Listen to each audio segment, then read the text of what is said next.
À quoi sert un actionnaire du CAC 40? Si ce n'est sans doute à être un parasite qui empêche que l'argent retourne dans l'économie réelle, dans les salaires ou dans l'investissement. Allez, deuxième débat avec cette question à présent. Les actionnaires du CAC 40 sont-ils des parasites? Un député a dit les actionnaires sont des parasites. Des parasites. Ça n'est pas un commentaire anonyme sur Facebook. C'est un élu de la République, dans l'hémicycle, qui a décidé de qualifier ainsi des millions de Français qui ont décidé d'investir leur épargne. Et bien évidemment, la question a fait le tour des plateaux télé. Aujourd'hui, avec le litre d'essence qui dépasse quasiment les 2 € et le baril de pétrole qui atteint des nouveaux sommets, je comprends que ça puisse énerver. Vraiment. Mais avant d'accepter ce mot de parasite, j'aimerais que l'on regarde ensemble les choses d'un autre point de vue. En 2024, les entreprises du CAC 40 ont versé 73 milliards de dividendes à leurs actionnaires.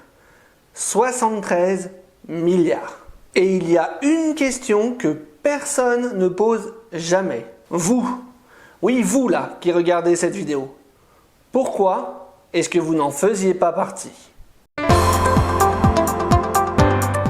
Alors du coup, ces actionnaires que l'on traite de parasites, vous les imaginez comment? Dans un manoir, un cigare à la main, en train de regarder leurs dividendes en train de tomber sur un terminal Bloomberg.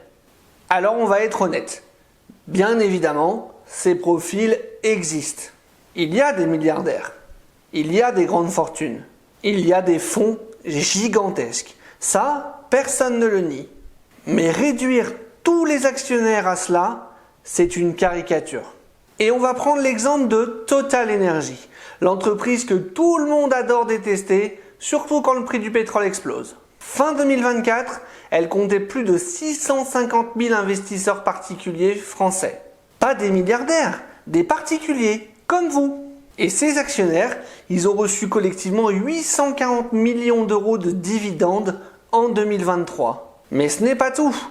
80% des employés du groupe Total Energy sont actionnaires de la société. En 2023, 43 000 collaborateurs et retraités ont reçu environ 250 millions d'euros de dividendes, soit environ 5 800 € par actionnaire en moyenne.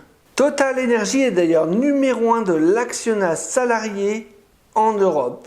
Alors bien évidemment, il y a aussi des institutionnels qui détiennent environ 76% du capital de Total Energy. Mais parmi ces derniers, on va retrouver des sociétés comme BlackRock, Vanguard ou encore Amundi, qui sont des gestionnaires d'actifs qui investissent mécaniquement l'épargne de millions de clients à travers le monde. Des fonds de pension, des contrats d'assurance vie, des ETF. Autrement dit, ça pourrait même être vous sans que vous ne le sachiez. Le parasite, dans les faits, ça peut être votre voisin qui a ouvert un PEA il y a 15 ans. Ou la secrétaire qui met 200 € tous les mois en assurance vie.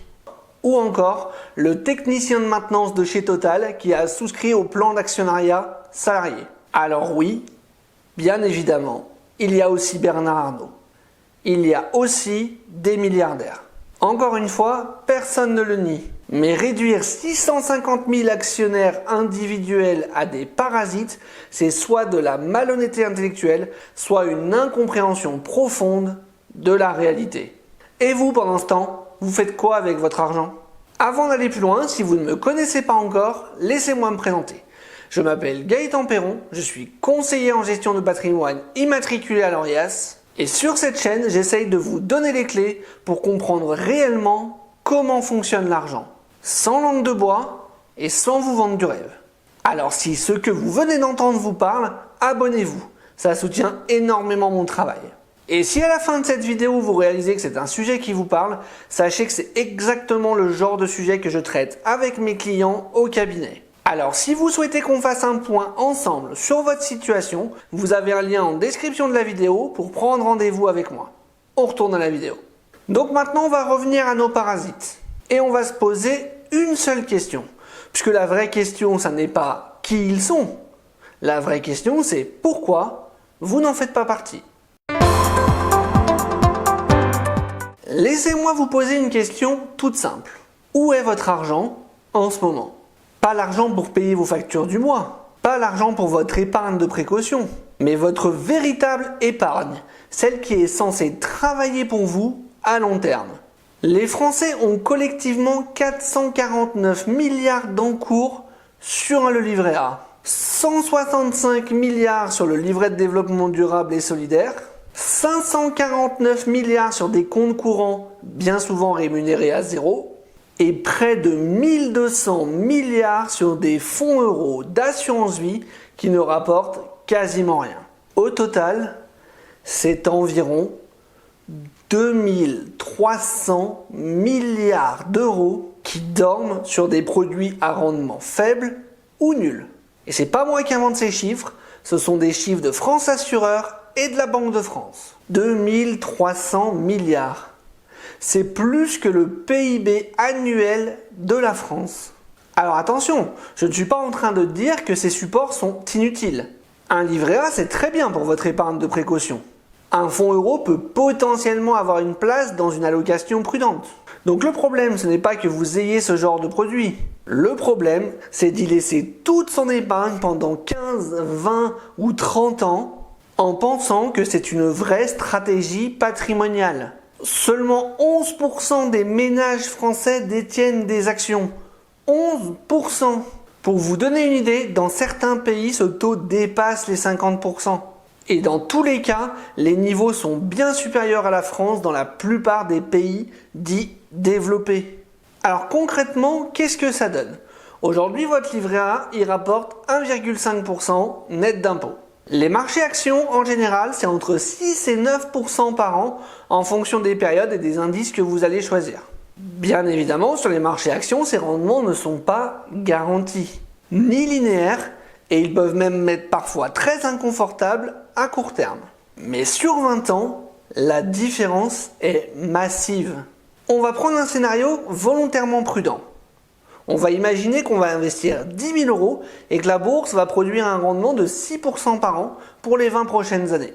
Donc si vous aviez laissé ces 10 000 euros sur votre livret A à 1,5%, dans 20 ans, vous auriez la magnifique somme de 13 500 euros. Vous auriez gagné 3 500 euros brut d'inflation. La même somme à 6% par an, au bout de 20 ans, vous la transformez en 32 000 euros. Toujours brut d'inflation. C'est plus du double d'écart de performance. D'un côté, vous avez gagné 3 500 euros. De l'autre, vous avez multiplié votre capital par 3. Et même si on prend un scénario encore plus pessimiste, on imagine que la bourse, elle ne va pas faire 6% en moyenne, mais elle va faire 4% seulement. Ce qui est très conservateur. Vous arriverez quand même à 22 000 euros. Autrement dit, vous aurez encore multiplié votre investissement par 2. Maintenant, imaginez une seconde que la moitié de ces 2300 milliards qui dorment sur des produits sécurisés soient investis sur le marché, à 6% par an. 1150 milliards d'euros investis sur 20 ans, à 6% par an. Ce sont littéralement des milliers de milliards de richesses supplémentaires générées pour des millions de ménages français. Et ce que ça ferait pour le reste de la société, ça, je vous laisse l'imaginer.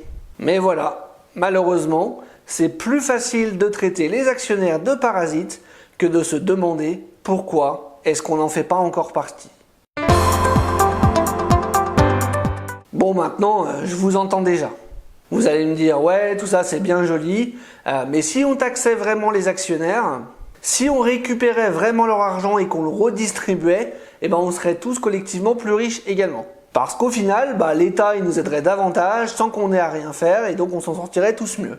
Alors c'est un argument qui peut avoir l'air sensé et du coup ce que je vous propose c'est qu'on regarde vraiment en profondeur et qu'on fasse les calculs ensemble. Donc comme je vous ai dit en début de vidéo, en 2023, les entreprises du CAC 40 ont versé 73 milliards de dividendes à leurs actionnaires. 73 milliards, ça c'est le chiffre qu'on va agiter comme un chiffon rouge. Déjà à ce niveau-là, il y a quelque chose qui est à prendre en compte. Les entreprises, avant de verser ces 73 milliards de dividendes, elles ont dû payer l'impôt sur les sociétés sur leurs bénéfices, à 25%. Ça n'est pas rien, c'est des milliards de recettes pour l'État français, rien qu'à ce niveau-là. Mais admettons qu'on taxe encore plus. Et même qu'on taxe tout, on prend tout ce qui reste. Dans le scénario le plus radical et le plus irréaliste, combien est-ce que vous pensez que ça vous rapporterait à vous? Je vais vous le dire. Environ 1000 € par personne, une seule fois. Pourquoi une seule fois?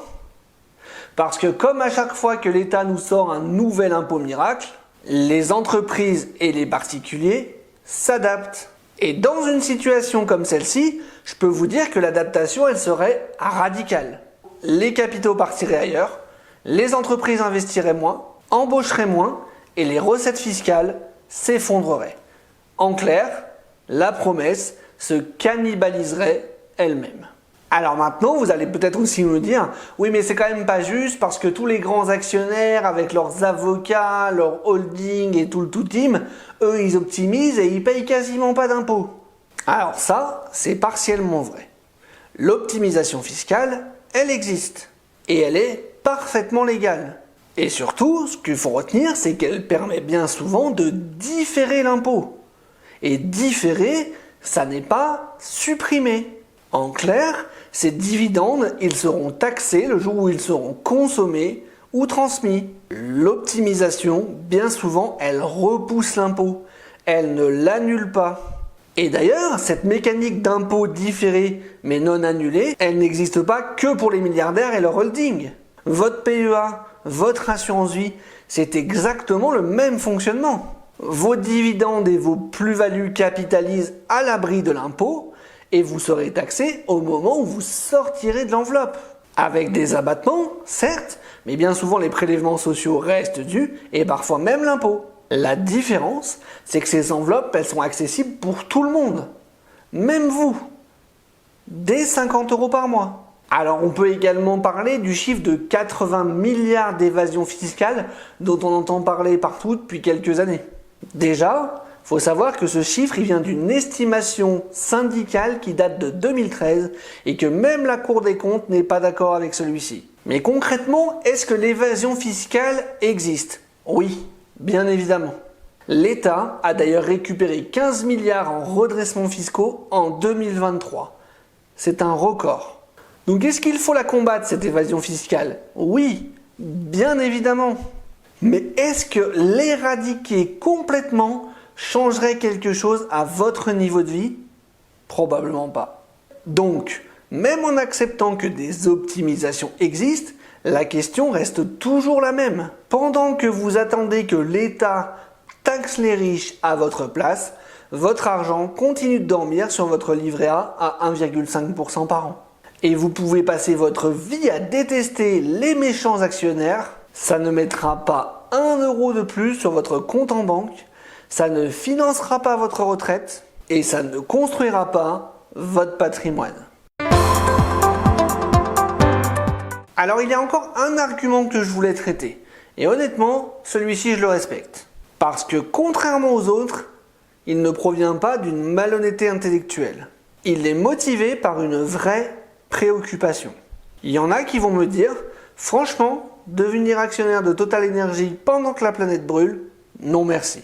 C'est un choix qui est tout à fait légitime. Et la bonne nouvelle, c'est que vous n'êtes absolument pas obligé d'investir dans des entreprises comme Total Energy si vous ne le souhaitez pas. En France, il existe un label que vous pouvez rechercher sur n'importe quel fonds. Le label ISR pour investissement socialement responsable. C'est un label qui a été créé par le ministère de l'économie et qui est certifié par des organismes indépendants. Ça n'est pas du marketing, c'est une certification avec des critères précis et des contrôles réguliers. Et depuis mars 2024, ce label il a été profondément réformé. Et voilà ce qui est exclu de tous les fonds qui sont labellisés ISR. Sur le plan environnemental, toutes les entreprises qui lancent de nouveaux projets pétroliers, gaziers ou qui exploitent du charbon thermique ou des hydrocarbures non conventionnels. Autrement dit, les entreprises comme Total, BP ou Eni, c'est dehors. Sur le plan social, les entreprises qui fabriquent des armes controversées comme les mines antipersonnelles, les bombes à sous-munitions ou les entreprises du secteur du tabac ou qui violent les droits humains fondamentaux sont également exclues. Sur le plan de la gouvernance, sont exclues les entreprises épinglées pour blanchiment d'argent, financement du terrorisme ou même opacité fiscale. En clair, ce ne sont pas des fonds qui font semblant d'être verts en collant une feuille sur leur plaquette commerciale, ce sont des exclusions qui sont concrètes, auditées et vérifiées. Maintenant, parlons de la performance. Malheureusement, cette nouvelle mouture du label ISR date uniquement de mars 2024, donc c'est compliqué d'avoir des performances à vous fournir en sachant que cette nouvelle mouture est en vigueur depuis seulement à peine 2 ans.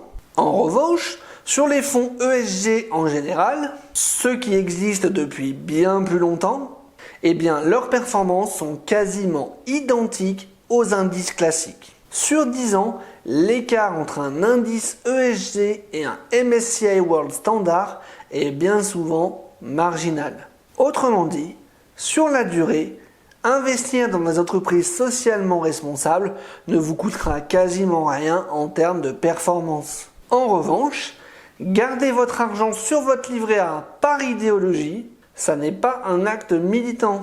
C'est un manque à gagner concret que personne ne viendra vous rembourser.